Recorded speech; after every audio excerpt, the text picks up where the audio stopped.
years in the future. But I went to the Holy Land.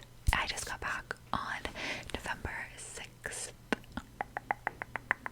I was not able to capture videos of everything, obviously, but I did get a good hour's worth of footage to show you in the vlog, and then I did a voiceover after I came back home. So I want to apologize for the fan sound in some of the clips. I have to record that audio with my computer, and my laptop is just, it's really going through it with the fan sounds, so I'm sorry about that, but I hope that you enjoy the vlog. Also, if I get any of my facts, like with the places that I'm going, incorrect, I'm so sorry. I'm not a tour guide. I had a notebook of notes, and so I hope I'm not wrong. But anyway, before we get into the video, as always, if you have not spent time with God, please stop the video and go pray, read your Bible, spend time with God first, and then come back and relax. I'm also expecting you to not just watch this in one sitting because it's kind of long, it's a very long video. So yeah, you might have to pause it and then come back tomorrow. But I hope you enjoy the video, and just know that I feel very, very blessed, and I'm so appreciative that I was able to go on this trip. It was so meaningful. I learned so much. I feel like I can see the Bible in a different way, and yeah, I loved it so much, and it was an amazing time to learn about our Lord and Savior, and I'm very, very grateful. Very, very grateful. Alright, God bless you, and enjoy the video. Hello everybody, hello. It is time to go to the Holy Land. I just arrived at Ben Gurion Airport in Tel Aviv, and now I'm going to go out to the bus that will take me to my first destination, which is the hotel in Tiberias. Once I got to the hotel, I had an amazing dinner, a relaxing and much needed shower, and then I got to bed. Well, I tried to, but my sleep was not great this night, but I tried my best because we had a full day ahead of us. We got up in the morning to the most beautiful view overlooking the Sea of Galilee. So many amazing things took place here. Then I had breakfast, and we drove to our next location. We are on our way to Bethsaida. We actually spent the first day in what is called the Evangelical Triangle. And from my understanding, the site that we go to as Bethsaida was originally thought to be the ancient city of Zur that is in the Bible and Bethsaida, but new archaeological evidence has proven that it is likely not actually the site of Bethsaida, but it still is set up as the site of Bethsaida and has a bunch of scripture and just different things throughout the area that I'm going to be showing you. One thing about this area is that it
some of the buildings or homes would have actually looked like. Then after the site, we got onto the bus and went to our next site, which was Khorazim, which is part of the Evangelical Triangle as well.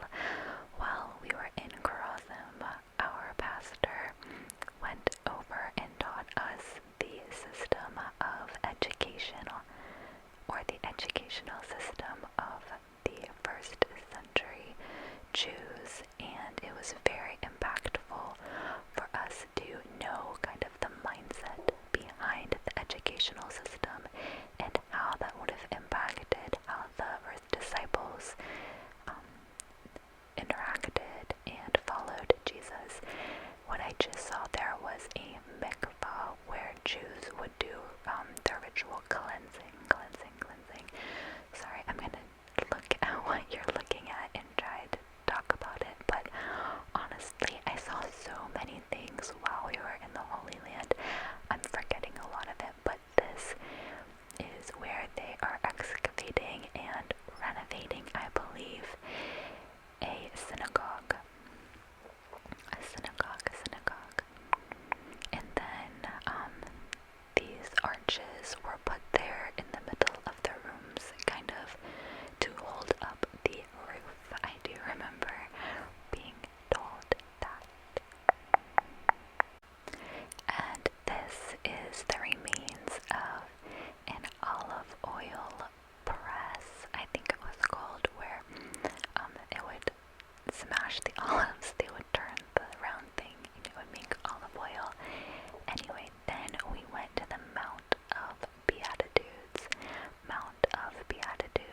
disciples here, and he says to them, "Who do people say that the Son of Man is?" And a little bit later, Peter says, "You are the Christ, the Son of the living God." And Jesus answered him, "Blessed are you, Simon Bar-Jonah, for flesh and blood has not revealed this to you, but my Father who is in heaven. And I tell you, you are Peter, and on this rock I will build my church, and the gates of hell shall not prevail against it." And being at Caesarea Philippi and seeing this huge pagan temple built into the rock of this mountain and hearing the words that Jesus spoke to his disciples was very powerful, so powerful. And then we went to our next location, which was Bendal, and this is the Syrian border. You're not seeing it yet, but you will see the Syrian border. And we went there to have a moment, or a long moment of silence, to pray for Syria and the people of Syria. You can see the fence at the bottom there. That is actually the Syrian border between Israel and Syria and the people of Syria. And if you like, you could pause the video and take a moment to pray for them as well. As you're looking over at Syria, I'm going to go ahead and tell you about our next location. After this, I don't have much footage of it, but we go to Mar Elias School, which is a school founded by Elias Chakor, and we were able to meet him as well. He is the author of the book Blood Brothers, which is a really great read if you are looking for something to totally captivate your attention and make you think. Then we went to a site on Mount Carmel. This is a little garden that was outside of the site. And then just wait. Wow. Look at this view. It is breathtaking.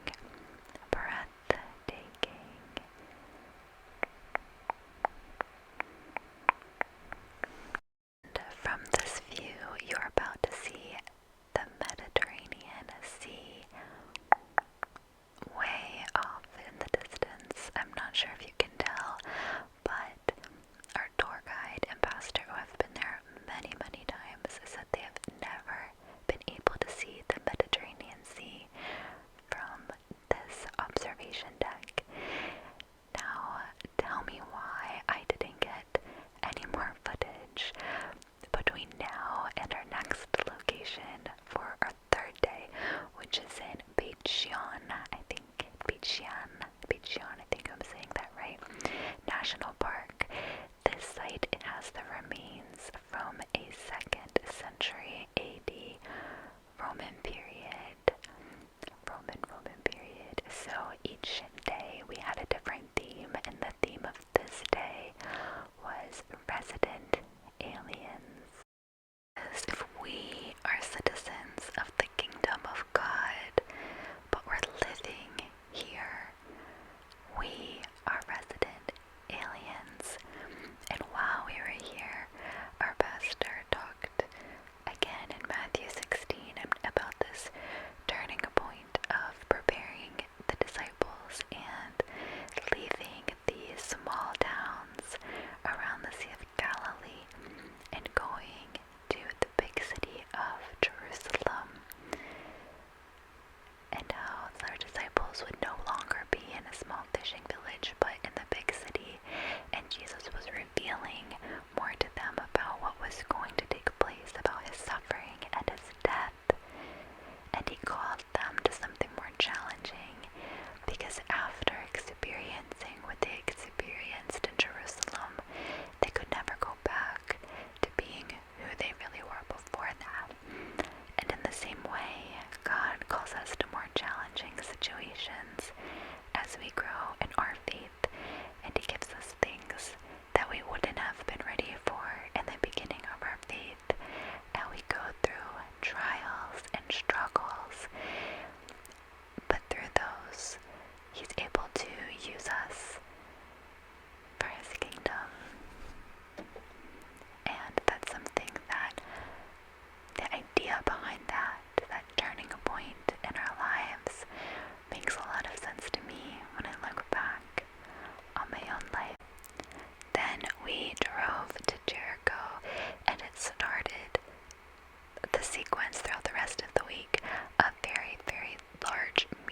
museum. That evening, we went for a nice walk around Bethlehem. I just have a few clips here to show you. I didn't take any in the main marketplace. You can see a Starby coffee over there. But we had a really nice walk in the evening around the city, and it was beautiful, wonderful weather. Then we got some falafel. I actually didn't order any. I wasn't gonna eat any, but then the man insisted that he could give me one, and it was so good. And then we walked back to our hotel. The next morning, we headed to the Judean desert. Our tour guide told us that the valley below where we are, or are about to be, is sometimes called the Valley of the Shadow of Death. But while we were here, our pastor did a teaching on the Good Samaritan, and he talked about how the Hebrew word for neighbor is other. It means other, somebody who is different than yourself. So we could read, instead of love your neighbor as yourself, love the other as yourself. And then we talked about different people or groups that Christians could think of as the other, and how we can love them better. Love the other as yourself. But here are some beautiful clips of the desert, and it was really cool to just think about how Jesus was in the desert and tempted for 40 days. Next, we headed to the Jordan River. And here our pastor talked about how the baptism was related to the mikvah, which is a Jewish ritual bath. And then he also talked about how Jesus asked John to baptize him, and at first he wanted to refuse because Jesus was a rabbi and it would have been culturally unacceptable. But it was an act of humility, a humble act of God foreshadowing the upside down kingdom. Then we went to a shop and did some shopping, and the workers there gave me a sandwich because they were about to eat lunch. That was in Jericho. It was a little spicy, so it gave me hiccups. Speaking of mikvahs, here is one at the archaeological site of Qumran. The next place we went, Qumran National Park. The site became well known in 1947 when a Palestinian shepherd discovered a cave right there with a series of scrolls. These scrolls later became known as the Dead Sea Scrolls, and they contain the earliest known copies of parts of almost every book of the Hebrew Bible, I believe, other than Esther. But we had a tour of the site, and we saw where the Essenes lived. It is right next to the Dead Sea, which is the lowest place on Earth. But it was really cool to see the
Jesus said to the crowds, "Have you come out as a robber with swords and clubs to capture me? Day after day I sat in the temple teaching, and you did not seize me. But all this has taken place so that the scriptures of the prophets might be fulfilled." Then all the disciples left him and fled. After leaving the garden, I walked to what is believed to be the remains of the stables of the high priest Caiaphas, where they would have taken Jesus. The path that we walked along, or the roads I should say, would not have been the exact path that Jesus would have taken, but we did end up in possibly the same place. And as we go, I'm going to read to you from Psalm 88, starting at verse 14. "O Lord, why do you cast my soul away? Why do you hide your face from me? Afflicted and close to death from my youth up, I suffer your terrors. I am helpless. Your wrath has swept over me. Your dreadful assaults destroy me. They surround me like a flood all day long. They close in on me together. You have caused my beloved and my friend to shun me. My companions have become darkness." And let's go back to Matthew 26, starting at verse 63. "But Jesus remained silent, and the high priest said to him, 'I adjure you by the living God, tell us if you are the Christ, the Son of God.' Jesus said to him, 'You have said so.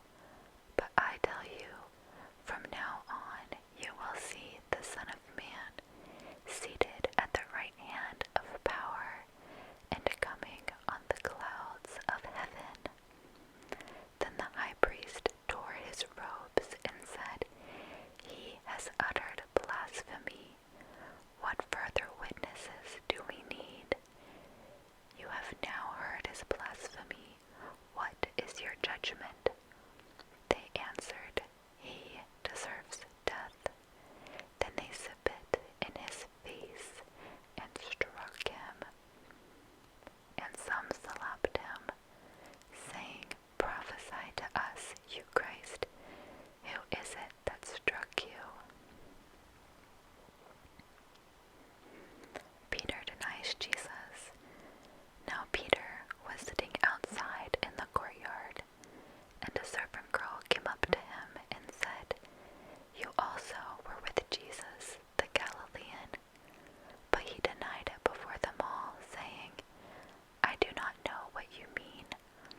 And when he went out to the entrance, another servant girl saw him, and she said to the bystanders,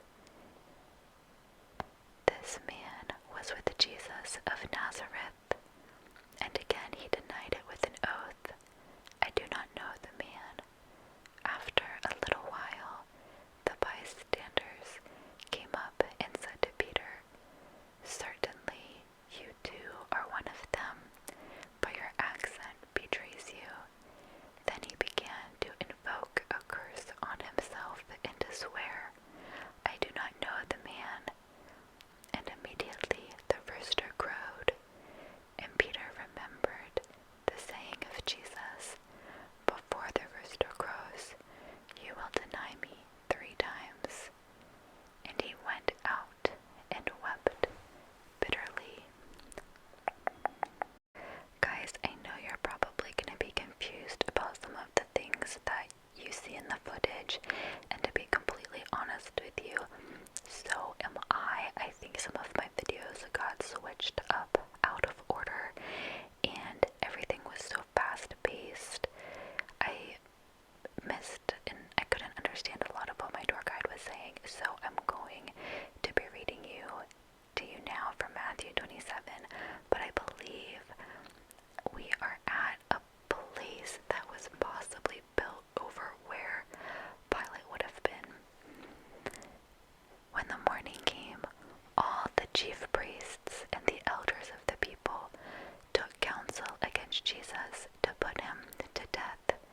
And they bound him and led him away and delivered him over to Pilate the governor. Then Judas, his betrayer, saw that Jesus was condemned. He changed his mind and brought back the 30 pieces of silver to the chief priests and elders, saying, I have sinned by betraying innocent blood. Time out. I believe they said that this was a walkway that was there during the time of Jesus that he possibly walked on. Possibly. Time in. They said, what is that to us? See to yourself. And throwing down the pieces of silver into the temple, he departed and went and hanged himself. Skipping down to verse 11. Now Jesus stood before the governor, and the governor asked him, Are you the king of the Jews? Jesus said, You have said so. But when he was accused by the chief priests and elders, he gave no answer. Then Pilate said to him, Do you not hear how many things they testify against you? But he gave him no answer, not even a single charge, so that the governor was greatly amazed. Then we walked to what is traditionally considered, or just a place where they remember, I'm not really sure, but it's called the Tomb of David. The Tomb of David.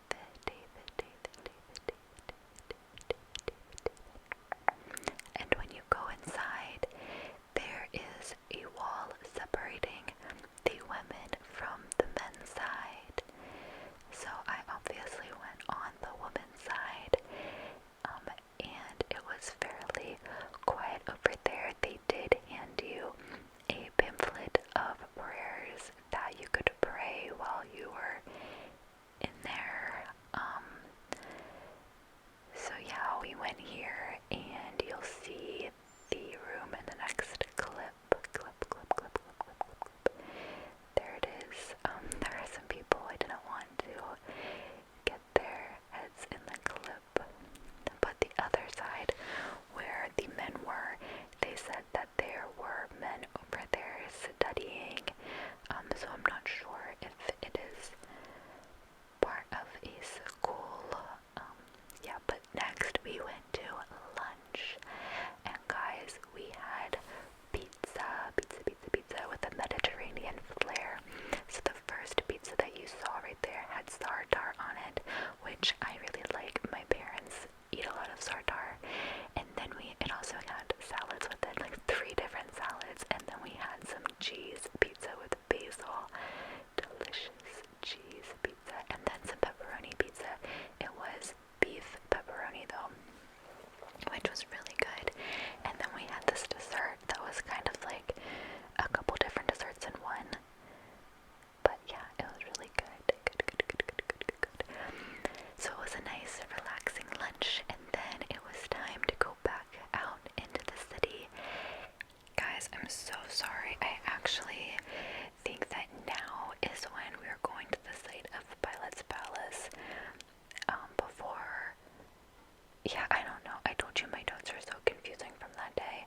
Anyway, then you're gonna see throughout the rest of, or the part of this day, that we are going to go and walk the Via Dolorosa, which is the route, or it's believed to be a route that Jesus may have took to his crucifixion. It's also known as the Way of the Cross, or the Way of Sorrow. You're going to see us enter Old City Jerusalem.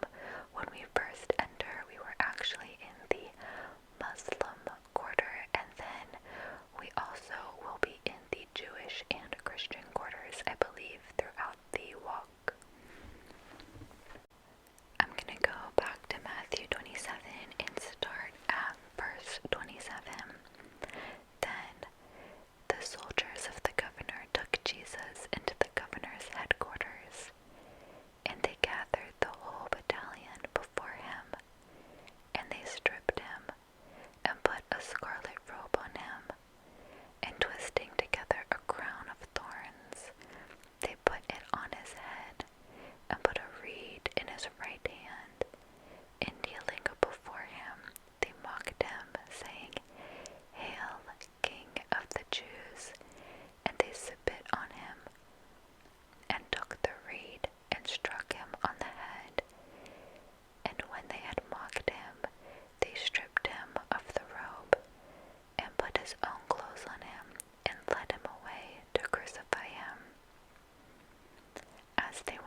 watched over them were not just ordinary shepherds, but in here would have been one of the caves where they had kept the sheep.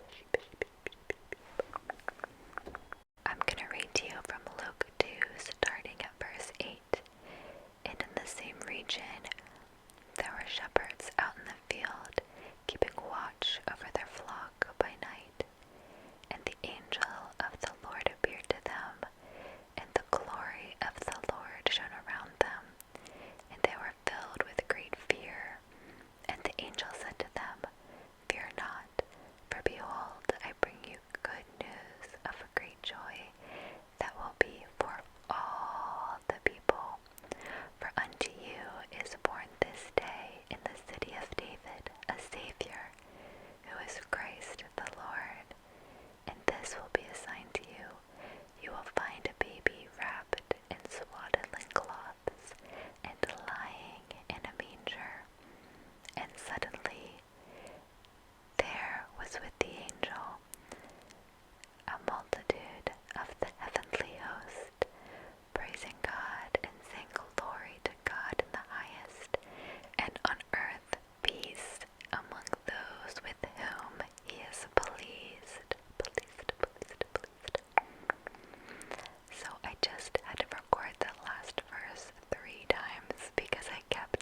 has risen, as he said. Come, see the place where he lay. Then go quickly and tell his disciples that he has risen from the dead. And behold, he is going before you to Galilee. There you will see him. See, I have told you. So they departed quickly from the tomb with fear and great joy, and ran to tell the disciples. And behold, Jesus met them and said, Greetings. And they came up and took hold of his feet and worshipped him. Then Jesus said to them, Do not be afraid. Go and tell my brothers to go to Galilee, and they will see me. I didn't take any footage inside the tomb, but we had time for communion in the garden, and it was beautiful. Then we headed back quickly to our hotel. We had to pack up and leave. This is the last view I have of Bethlehem. I took a super quick shower, threw my stuff into my bag, and then it was time to head back to the bus. We go out for one last dinner, and then headed straight to the airport. The dinner was so good, so filling. We started with an abundance of appetizers. You can see them here out on the table. I think there were even more put out after I took this clip. And my friend was having me narrate some of them that I was filming, so that's where I'm like pointing around to them. But in a minute, you are going to get to see some really beautiful dancing. They had a traditional Palestinian dance show for us.